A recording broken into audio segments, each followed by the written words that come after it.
Dia adalah rumahku, Bu. Kuakui perasaanku. Membutuhkan waktu 5 detik untuk Ibu mencerna informasi ini. Oh, syukurlah. Ibu sangat senang, sayang. Ibu tahu, suatu saat kamu pasti akan menerima pernikahan ini. Tapi Ibu tidak menyangka loh akan secepat ini. Ibu tidak sabar melihatmu memakai baju pengantin, Naila. Aku bisa merasakan emosi kebahagiaan Ibu saat ini. Oh iya, Bu, kami ingin menjalaninya dengan pelan-pelan saja kok.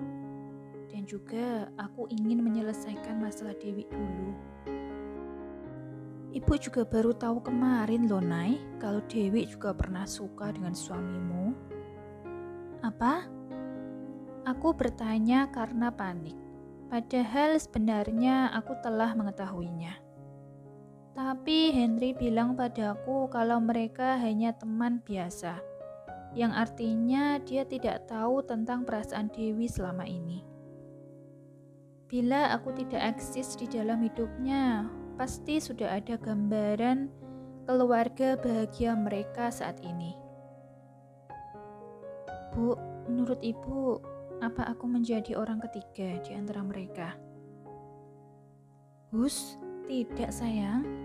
Jangan berpikiran seperti itu Aku sudah menanyakan hal ini dengannya. Dan dia bilang Henry hanya akan bahagia bila bersamamu. Baginya kebahagiaan Henry adalah yang terpenting, sayang. Dia sangat senang dia menerima hubungan kalian. Oke, kalau begitu, Bu. Bisakah aku berbicara dengannya?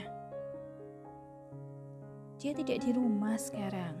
Dia pergi ke toko buku untuk membeli sesuatu.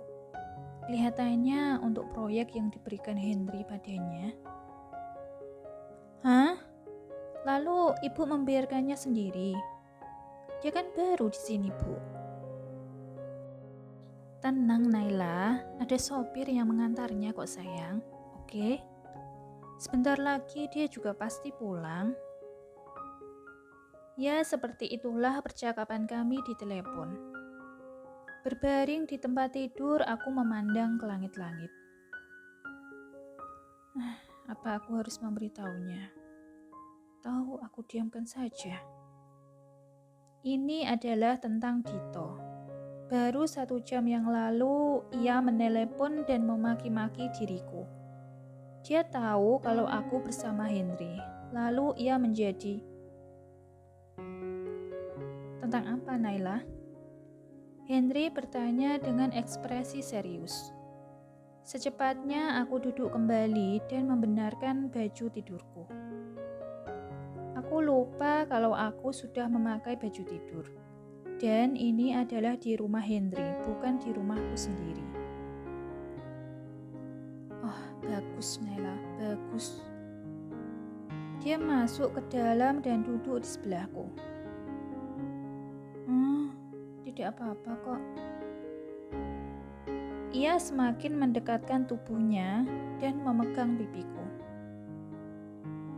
Naila, ucapnya lembut.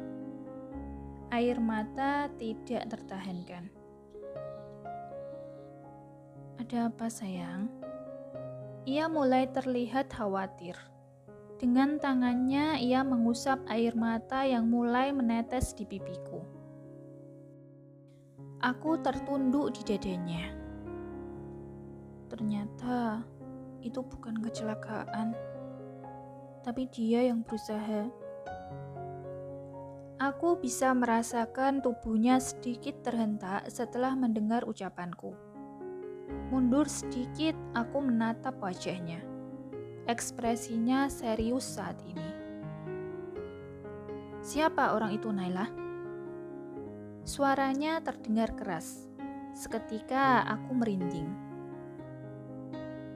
Dito, aku baru ingat saat tadi selesai tidur siang. Hari di mana aku masuk ke kampus, dia mengikutiku sampai ke toilet. Aku menangis lama di sana. Dan aku rasa dia juga melihatku di jalan waktu aku keluar dari rumahmu malam itu. Yang kuingat sebelum aku pingsan, ada seseorang yang memakai masker yang memukul kepalaku dengan benda yang berat. Imbuhku lagi. Hai, sudah kuduga Naila. Aku akan dia, karena dia telah menyakitimu. Henry menjadi sangat geram. Tidak, Henry. Dia adalah seorang. Aku tidak ingin darahnya mengotori tanganmu. Dengan erat, kupegang kemejanya seraya menangis. Aku akan, Naila. Duduk tegak kembali, kali ini aku yang memegang pipinya dengan kedua tanganku. Kami baru saja bertemu dan hubungan kami baru berjalan dengan normal. Untuk saat ini, aku tidak ingin ada masalah di antara kami, khususnya untuknya. Aku harus menghentikannya. Atau kalau tidak, dia pasti akan langsung dengan kedua tangannya sekarang juga. Kuusap air mata yang tanpa ia sadari telah menetes di pipinya. Dan aku bisa merasakan kulit wajahnya yang mulai memanas. I love you, Naila. Ucapnya dengan suaranya yang dalam. Dia memang tidak pernah gagal membuatku takjub dengan sikapnya. Jantungku mulai berpacu ketika dia menyandarkan kepalanya di dadaku. Bersamaan dengan kelopak mataku yang menutup otomatis dengan sendirinya. Aku merasakan bibirnya yang hangat menyentuh bibirku. Sekujur tubuhku seperti terkena sengatan listrik, dan dengan gentlenya dia melumat seluruh bagian bibirku ini. Setelah beberapa saat kami melakukan passionate kiss, dia lalu mencium keningku dan berdiri membenarkan kerah bajunya. Kupegang tangannya karena takut. Kamu akan pergi kemana, Henry? Aku harus segera membereskan masalah ini, Hani. Atau hidupku tidak akan tenang. Aku janji, aku tidak akan menghabisinya. Kamu bisa memegang kata-kataku? Sekarang istirahatlah dulu, oke? Ia tersenyum. Aku akan menunggumu, Henry. Ucapku lalu memeluknya. Aku tidak bisa hidup tanpa pria ini.